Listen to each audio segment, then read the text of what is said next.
পরে বলেছে এটা দিয়ে খেতে ভালো হয়েছে রান্না, সত্যি ভালো হয়েছে। যাক, শুনে শান্তি, যে কোনোদিন ভালো বলে।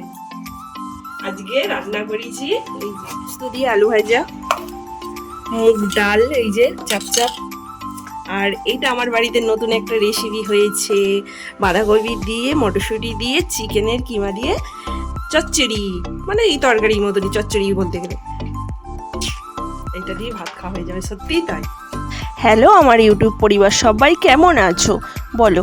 তারপর তো ব্লগ তো শুরু করবই, এই যে ব্লগ শুরু করে দিয়েছি।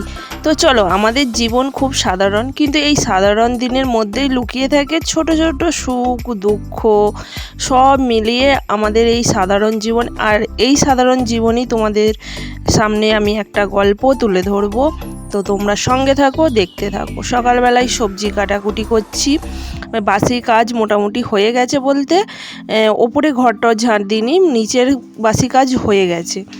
এখন করব একটু আলু পোস্ত, কারণ সকালের ভাত খাবে, আর মেয়ে তরকারি না হলে কিছুতেই ভাত খেতে চায় না। আমাদের এই সাধারণ জীবনে ছোট ছোট সুখ দুঃখ বলতে কি বলো তো, আমরা যখন সুখটা পাই না তখন নয় দুঃখের কথা ভুলে যাই, আর যখন দুঃখগুলো থাকে তখন মনে হয় যে কত কষ্ট আমাদের ভগবান দিয়েছে, আমাদের মধ্যে এত কষ্ট কেন দিয়েছে ভগবান, তাই না বলো বন্ধুরা? তোমাদেরও কি এইরকম হয়? তো কমেন্টস করে জানিও। আর এখানে তেলের মধ্যে দিয়ে দিলাম জিরে ফোড়ন, তারপরে তোমার দিয়ে দিয়েছি আলু, ডুমো ডুমো করে কেটে রাখা আলু দিয়ে দিলাম। আলুগুলোকে ভালো করে লবণ দিয়ে ভেজে নেব, ভেজে নিয়ে জল ঢেলে দেবো। আর এদিকে পোস্ত আর কাঁচা লঙ্কা আমি একসঙ্গে পেস্ট করে নেব মিক্সার বাটিতে দিয়ে, তারপর হচ্ছে জল ঢেলে দিয়ে যখন সিদ্ধ হয়ে যাবে তখন আমি ওই পোস্তটা দিয়ে দেবো। আর আমি এভাবেই পোস্ত রান্না করি। সত্যি কথা বলতে কি বলো তো, পোস্তর যা দাম, আমাদের সাধারণ মধ্যবিত্ত ঘরে খাওয়া খুবই দুষ্কর। পোস্তর বড়া খেতে তো ভীষণ ভালো লাগে, কিন্তু আমাদের মতো সাধারণ মধ্যবিত্ত ঘরের লোকেরা, গরিব লোকেরা কি পোস্ত বড়া খেতে পারে বলো? কখনোই তারা পারবে না খেতে।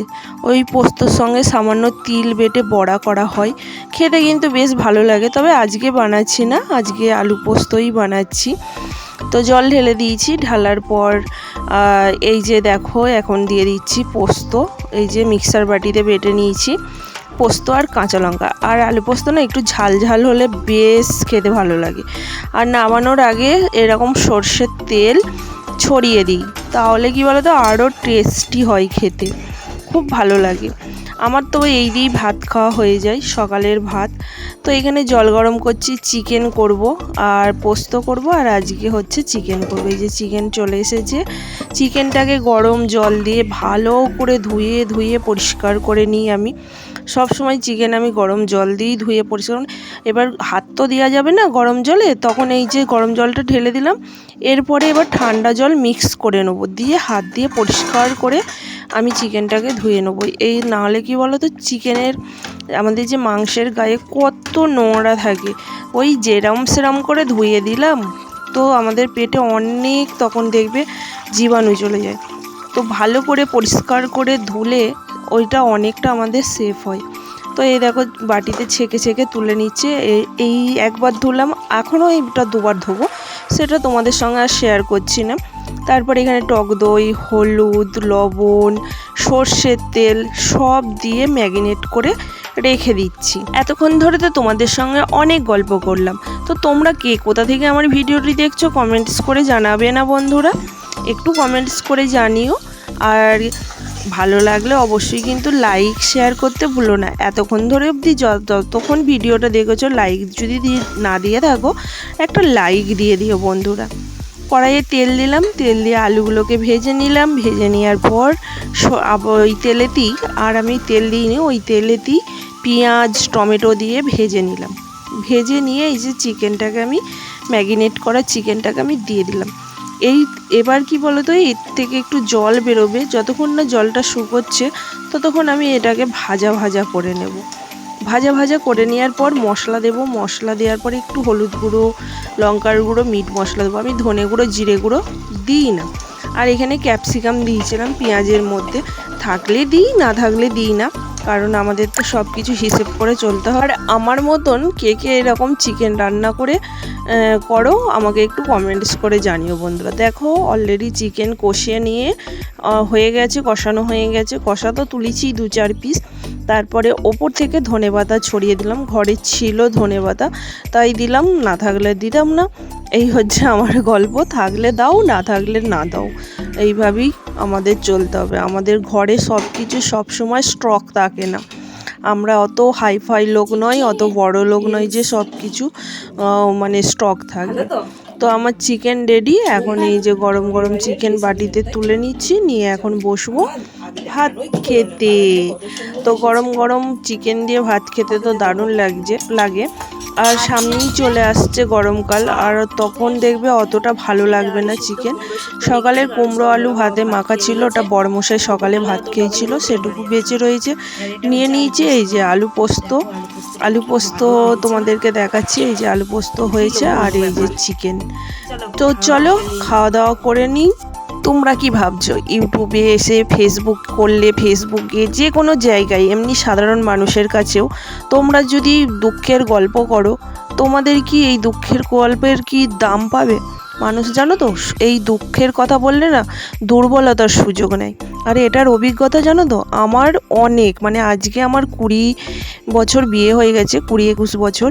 তো এর অভিজ্ঞতা আমার প্রচুর হয়েছে। যখন খুব কষ্ট হতো লোকের সাক্ষীতে গল্প করলে, সেইটা নিয়ে না দুর্বলতার সুযোগ নিত মানুষ, সেই সুযোগ সদ্ব্যবহার করতো, মানে সুযোগের সদ্ব্যবহার বলে না, সেই সুযোগ নিত।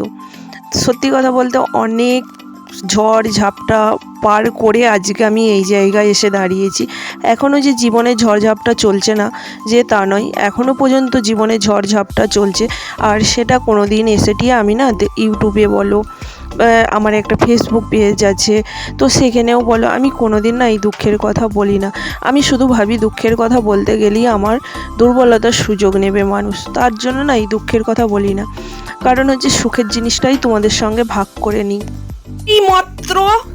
এই মাত্র একটা জবরদস্ত খবর, যাই হোক আমি তো মানে খবর বলি না তো তাই বলতে পারছি না ঠিকঠাক। দেখো এই মুহূর্তে একদম সেরা খবর, আমার মেয়ে কম্পিউটার টেবিলটা দেখো ভেঙে ফেলেছে, একবারে হাতে পায়ে লক্ষ্মী যেটাকে বলে। এই দেখো হাতে পায়ে লক্ষ্মী। যা সব কেটে যাচ্ছে ব্যাগের, আমি ফোনের লক ভুলে যাচ্ছি, এটা হয়ে ভেঙে ফেলছি। কি হচ্ছে আমার সাথে? সব খারাপ হচ্ছে আমার সাথে। আমার ভাগ্যটাই মনে হচ্ছে খারাপ হয়ে গেছে, কারণ নজর লেগে গেছে আমার জীবনে। এবারে যাকে বলে হাতে পায়ে লক্ষ্মী করে দিয়েছে। আমি কিছু করিনি। না তুই করিসনি, এটা আমি করলাম। ভেঙে দিয়ে বলছে সব ভেঙে ফেলছে আমাকে বলছে। আমার পাশে বসে এরপরে এরকম করে পা তুলছে, এরকম করে। আর কি সুন্দর দাঁত বের করছে, দেখো আবার দেখেছো কিরকম দাঁত বের করছে। আচ্ছা বলো, আমি করেছিটা কি? আমার ভাগ্যেতে নজর লেগে গেছে, ফোনের লক ভুলে যাচ্ছি, কম্পিউটার টেবিল ভেঙে দিচ্ছি। এটা কি আমি ইচ্ছা করে করছি বলো? এই কারো নজর লেগে গেছে আমার ভাগ্যের উপরে। কেউ কোনোদিন শুনেছে যে কারো ভাগ্যের উপর নজর লাগে?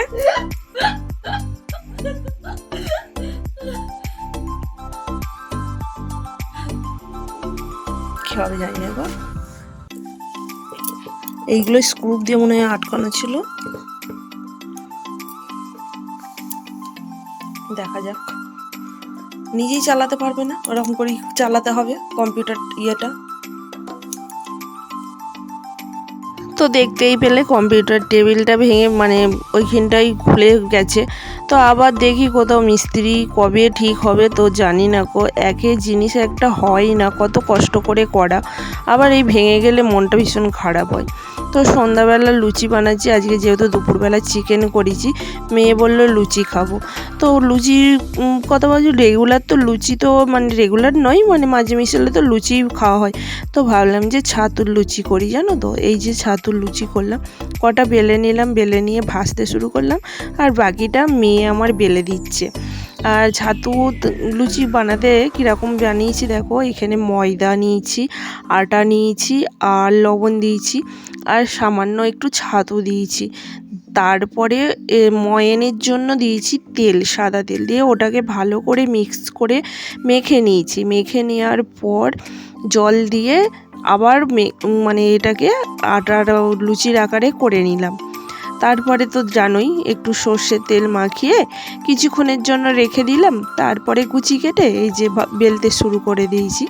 তো দেখো লুচি কটা কিন্তু সব কটা ফুলেছে, আর খুব মানে কি বলবো, এত মুচমুচে হয়েছে আর সফট হয়েছে। এই যে দেখো লুচি ভাজা হয়ে গেছে আমাদের।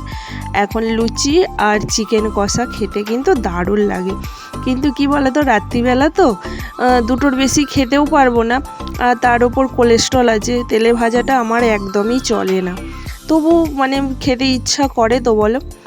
তো যাই হোক চলো, আমার মেয়ের আবার বিশেষ করে এইসব খেতে বেশি পছন্দ করে।